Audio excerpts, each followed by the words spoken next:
గౌరవ ముఖ్యమంత్రి గారు.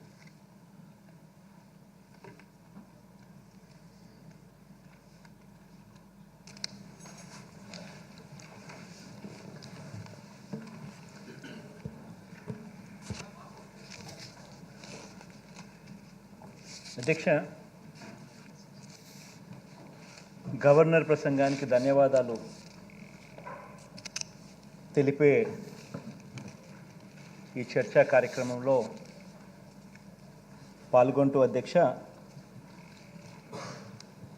కొన్ని విషయాలు ఈ సభ ద్వారా ప్రజలందరికీ కూడా ఈ సందర్భంగా చెప్పాలనుకుంటా ఉన్నా అధ్యక్ష.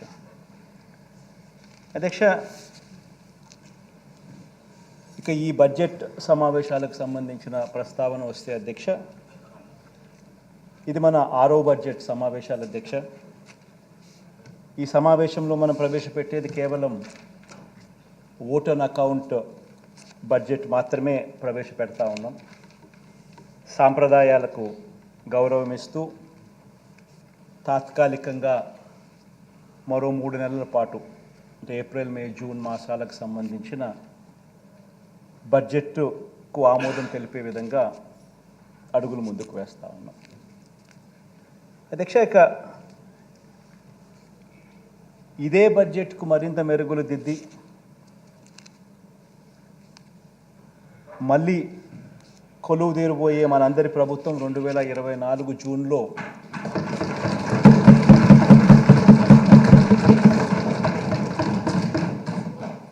ఇదే సభలో అధ్యక్ష పూర్తిస్థాయి బడ్జెట్ను సమర్పిస్తుంది అని కూడా చెబుతూ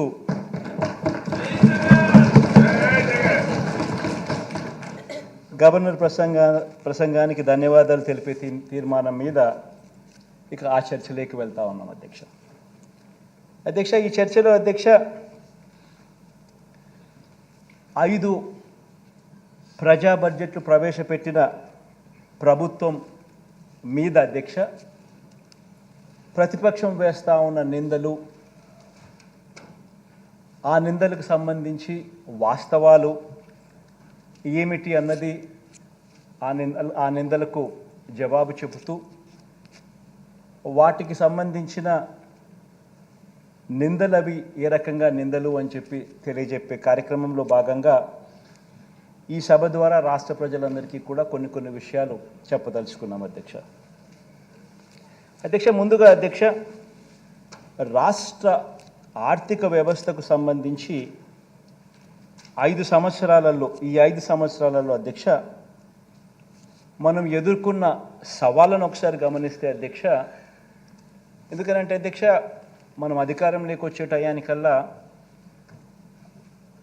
ఒక జటిలమైన పరిస్థితుల మధ్య అధికారంలోకి వచ్చినాం. అధికారంలోకి వచ్చిన తర్వాత అధ్యక్ష మనం ఎదుర్కొన్న సవాళ్ళు అధ్యక్ష బహుశా ఎప్పుడూ కూడా ఊహించని విధంగా జరిగాయి. రాష్ట్ర ఆదాయాలు తగ్గడం, అనుకోకుండా ఖర్చులు పెరగడం, కోవిడ్ మహమ్మారి అనేది ఎప్పుడూ కూడా దేశంలో కూడా ఎప్పుడు కూడా నాకు తెలిసినంత వరకు, నాకు ఊహకు తెలిసినంత వరకు ఇటువంటి పరిస్థితులు ఏదైనా ఉంటాయన్నది కూడా ఊహించలేదు. మామూలుగా రాష్ట్ర ఆదాయాలు ఎప్పుడూ కూడా ఈ సంవత్సరం రాష్ట్ర ఆదాయం ఎంత ఉంటే మరుసటి సంవత్సరం వచ్చేసరికి ఆ రాష్ట్ర ఆదాయం ఒక 10%, 15% పెరిగే పరిస్థితులే ఉంటాయి తప్ప ఎప్పుడూ కూడా రాష్ట్ర ఆదాయం ఇంతుంటే నెక్స్ట్ సంవత్సరంకి వచ్చేసరికి రివర్స్ తగ్గడము అన్నది ఎప్పుడూ కూడా చూడలేదు అధ్యక్ష. అటువంటి విచిత్రమైన పరిస్థితులు చూసాం. కోవిడ్ మహమ్మారి దానివల్ల అనూహ్యంగా కొన్ని ఖర్చులు ప్రజల ఆరోగ్యపరంగా అయితేనేమి, ప్రజలను ఆదుకునే విషయంలో అయితేనేమి కొన్ని ఖర్చులు అనూహ్యంగా పెట్టాల్సిన దానికన్నా ఊహించిన దానికన్నా కూడా ఖర్చులు పెరిగిపోయిన పరిస్థితులు కూడా గమనించాం అధ్యక్ష. అదేవిధంగా అధ్యక్ష గమనించినట్లయితే అధ్యక్ష ఈ 5 సంవత్సరాలలో ఇంకా అనూహ్యమైన పరిస్థితులు ఏం చూసామనంటే అధ్యక్ష కేంద్ర ప్రభుత్వం రాష్ట్రానికి ఇచ్చే పన్నుల వాటా అంటే డెవల్యూషన్స్ అంటాం, అంటే రాష్ట్రానికి హక్కుగా కేంద్రం వాళ్ళు కలెక్ట్ చేసిన ట్యాక్సుల గుండా రాష్ట్రానికి రావాల్సిన వాటా ఈ రాష్ట్రానికి సంబంధించి ఈ కేంద్ర ప్రభుత్వం రాష్ట్రానికి ఇచ్చే ఈ పన్నుల వాటా అంటే ఈ డెవల్యూషన్స్ కూడా అధ్యక్ష మన 5 సంవత్సరాలు ఈ 5 సంవత్సరాల పీరియడ్ కనుక గమనించినట్టయితే అధ్యక్ష ఆ డెవల్యూషన్స్ కూడా తగ్గాయి. అంటే దానికి ముందు 5 సంవత్సరాలు చంద్రబాబు నాయుడు గారి పాలనలో ఉన్న 5 సంవత్సరాలతో ఈ 5 సంవత్సరాల పరిస్థితి ఏమిటి అని గమనిస్తే కేంద్రం నుంచి రావాల్సిన డెవల్యూషన్స్ కూడా మన రాష్ట్రానికే కాదు అన్ని రాష్ట్రాలకు కూడా రాష్ట్రానికి వచ్చి డెవల్యూషన్స్ కూడా తగ్గిన పరిస్థితుల్లో ఈ రాష్ట్రం ప్రయాణం చేసిందని కూడా మనం చూసిన పరిస్థితులు అధ్యక్ష. అదే రకంగా అధ్యక్ష రాష్ట్రానికి అత్యంత కీలకమైన వ్యవసాయము, విద్య, మహిళా సాధికారత ఇటువంటి రంగాల మీద అధ్యక్ష గత ప్రభుత్వ విధానాల వల్ల రాష్ట్రం మీద దాని ఇంపాక్టు, ప్రజల మీద దాని ఇంపాక్టు ఎంత తీవ్ర స్థాయిలో దాని పడింది అటువంటి పరిస్థితుల్లో కూడా మనం ప్రయాణం చేస్తూ రాష్ట్రాన్ని 5 సంవత్సరాలలో ఈ ముందుకు నడపవలసిన పరిస్థితి వచ్చింది అధ్యక్ష. ఇక 4వది అధ్యక్ష రాష్ట్ర విభజన తర్వాత ఇప్పటికీ కూడా అధ్యక్ష మనం ఎదుర్కొంటున్న ఇబ్బందులు మనల్ని ఇప్పటికి కూడా మనల్ని వెంటాడుతూ ఉన్న రెవెన్యూ లోటు ఇవన్నీ కూడా ఈ 5 సంవత్సరాలలో అనూహ్య పరిస్థితుల మధ్య ఇటువంటి అన్ని పరిస్థితులను అధిగమించి ఈ 5 సంవత్సరాలలో ఒక గొప్ప పాలన చేయగలిగాము అని చెప్పి కూడా గర్వంగా కూడా చెప్పగలను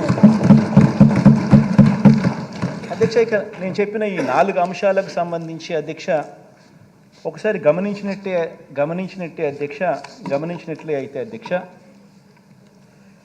కోవిడ్ అధ్యక్ష ఈ కోవిడ్కి సంబంధించి ఈ కోవిడ్ కారణంగా అధ్యక్ష ఈ 2 ఆర్థిక సంవత్సరాలు ప్రపంచంతో పాటు మనం కూడా అధ్యక్ష అనేక సవాళ్ళను ఎదుర్కోవాల్సిన పరిస్థితి వచ్చింది అధ్యక్ష. రాష్ట్ర ఆదాయాలు దాదాపుగా 66,000 కోట్ల రూపాయలు మనం కోల్పోయాం అధ్యక్ష ఈ 2 సంవత్సరాలలో.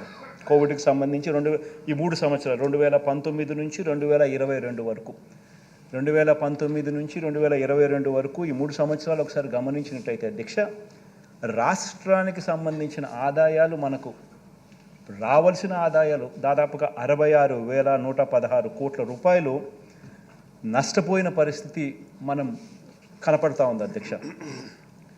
అదే అధ్యక్ష ఒకసారి గమనించినట్లయితే అధ్యక్ష ఈ స్లైడ్ కూడా ఒకసారి చూస్తే కంపౌండెడ్ యాన్యువల్ గ్రోత్ రేట్ అంటే రాష్ట్రం ఇంతకుముందు 2015 నుంచి 2019 అంటే గత పాలనలో రాష్ట్రంలో స్టేట్ ట్యాక్స్ రెవెన్యూస్ ఏ రకంగా పెరిగాయి అని చెప్పి చూస్తే రాష్ట్రంలో పెరిగిన స్టేట్ ట్యాక్స్ రెవెన్యూస్ దాదాపుగా 13.29% ప్రతి సంవత్సరం compounded annual growth rate tax